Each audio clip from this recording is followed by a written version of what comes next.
राहुल गांधी जी की दिल से इच्छा है कि एक बार इंडिया में दंगे हो, और ये सारी बातें मैं नहीं कह रही, ये सारे इंडिकेशंस तुम्हें खुद ही समझ जाने चाहिए थे। इस प्रेजेंटेशन में कम से कम 50 बार राहुल गांधी जी ने अलग अलग एंगल से जेनजी वर्ड का यूज किया है। इसका सीधा सीधा इंडिकेशन था कि इंडिया की यूथ ने भी नेपाल की यूथ जैसे रास्तों पर उतर के भारत का तख्ता पलट करना चाहिए। और फिर सेम चीज इनके पेड इन्फ्लुएंसर्स। अब मेरा सवाल है भारत के नौजवान युवाओं से कि तुम्हारा खून कब खोलेगा रे? ने लोगों के दिलों तक के पहुंचाई। ये कैसा अपोजिशन है यार। मतलब जो लोग मुझे फॉलो करते हैं उनको पता है कि मैं सही को सही और गलत को गलत बोलने की ताकत रखता हूँ, लेकिन मैं सिर्फ डेटा पर बात करता हूँ और फैक्ट्स चेक करने के बाद ही वीडियो बनाता हूँ। इसलिए शायद से मैं थोड़ा सा लेट हूँ इस टॉपिक के लिए। देखो, बेसिकली अपोजिशन ने गवर्नमेंट को डेवलपमेंट के नाम पर और बहुत सारे सोशल इश्यूज के नाम पर क्रिटिसाइज करना चाहिए, लेकिन इंडिया में सिस्टम हमेशा उल्टा चलता है। यहाँ पर वोट चोरी और दंगों के नाम पर तख्ता पलट करने की कोशिश कर रही है, which is very very disappointing according to me.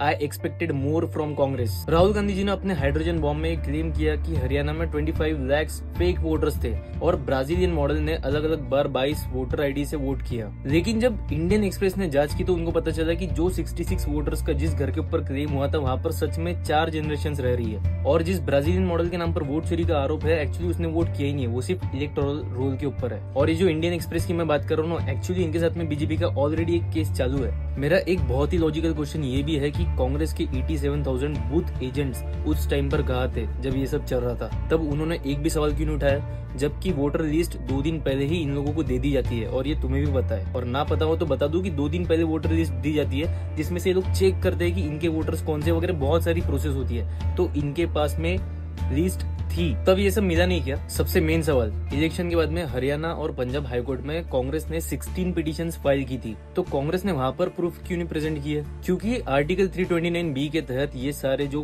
Cases रहते हैं ये first high court then supreme court में जाने चाहिए, और ये कोई कांग्रेस या बीजेपी ने बनाया हुआ रूल नहीं है। This is Indian constitution. और मैं ये सारे सवाल इसलिए पूछ रहा हूँ क्योंकि मैं एक जागरूक नागरिक हूँ। ये सारे मेरे पर्सनल सवाल है। अगर यही सारी सेम चीज बीजेपी भी करती तो भी मेरे सवाल सेम होते, क्योंकि ये मेरा अधिकार है। मैंने बहुत रिसर्च की क्योंकि मुझे सच में जानना था कि यहाँ पर गलत कौन है, और बेस्ड ऑन माय वीडियो अगर तुम्हारी आंखें अभी भी नहीं खुली तो मैं कुछ नहीं कर सकता, क्योंकि जेनजी वाला एंगल और बिहार के इलेक्शन के जस्ट एक दिन पहले फटा हुआ ये हाइड्रोजन बॉम्ब ये प्रूव करता है, एक्चुअली बहुत कुछ प्रूव करता है। क्योंकि मैं हमेशा कहता हूँ कि politics is a game played by the rich with the lives of poor. जय हिंद।